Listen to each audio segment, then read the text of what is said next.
আসসালামু আলাইকুম। আমি ডাক্তার ফজলে আকবর খান। আমি সিলেট এম.এস.ক ওসমানী মেডিকেল কলেজের অর্থোপেডিক্স বিভাগে একজন চিকিৎসক হিসেবে নিয়োজিত আছি।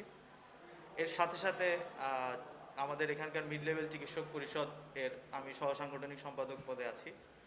করোনার শুরু থেকে আমাদের মিড লেভেল চিকিৎসক পরিষদের সম্মানিত সভাপতি ডাক্তার প্রশান্ত সরকার এবং আমাদের secretary doctor M Nurul Islam ভাই এবং আমাদের ঊর্ধ্বতন কর্তৃপক্ষের নির্দেশনা অনুযায়ী আমাদের স্বাস্থ্যসেবা একদিন এক মুহূর্তের জন্য আমরা বন্ধ রাখিনি।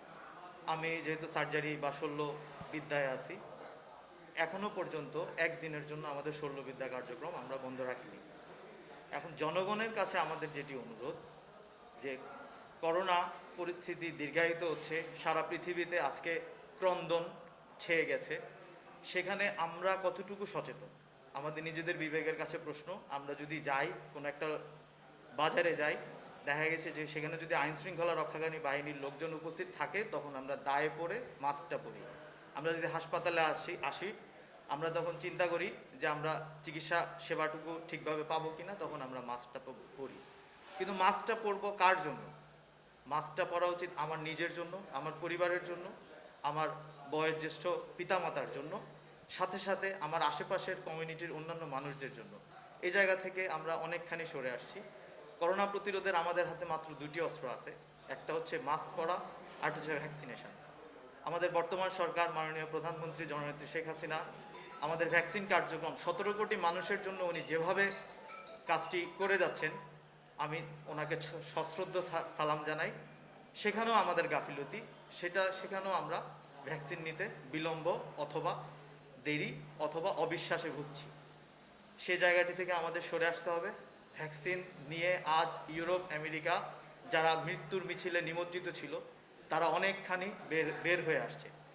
আমাদের হাতে এখন দুটি অস্ত্র, একটা হচ্ছে মাস্ক পরিধান করা, আর হচ্ছে ভ্যাকসিনেশনের আওতায় আসা। আর চিকিৎসক হিসেবে আমি একটু আক্ষেপের জায়গা থেকে একটু বলি যে আমাদের জননেত্রী শেখ হাসিনা শুরু থেকেই বলেছিলেন যে যারা কোভিড ব্যবস্থায় সম্মুখ সারিতে আছে, তাদের মধ্যে স্বাস্থ্যকর্মী, স্বাস্থ্যসেবার সাথে জড়িত তারা অন্যতম, এবং তাদেরকে উনি একটি প্রণোদনা বা একটা সম্মানী দেওয়ার ওনার চিন্তাভাবনা ছিল। সে আক্ষেপের জায়গা থেকে বলি, আজ হয়তো অনেকেই সেই সুবিধাটুকু পেয়েছে। সে আইন শৃঙ্খলা রক্ষাকারী বাহিনী হোক, সে একটা ব্যাংক কর্মকর্তা হোক, তারা শুরুতেই যে সুবিধাটুকু পেয়েছে, এখানে সেই জায়গা থেকে আমাদের এখনও পর্যন্ত ব্যাপারটি দীর্ঘায়িত হচ্ছে।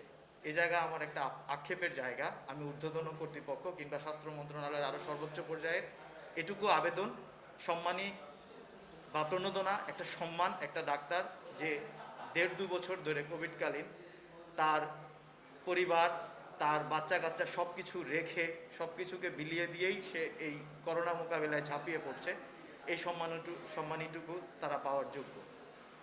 সুতরাং আসেন সচেতন হই, লোক সমাগম এড়িয়ে চলি, মাস্ক পরিধান করি এবং ভ্যাকসিনের আওতায় আসি। ধন্যবাদ সকলকে।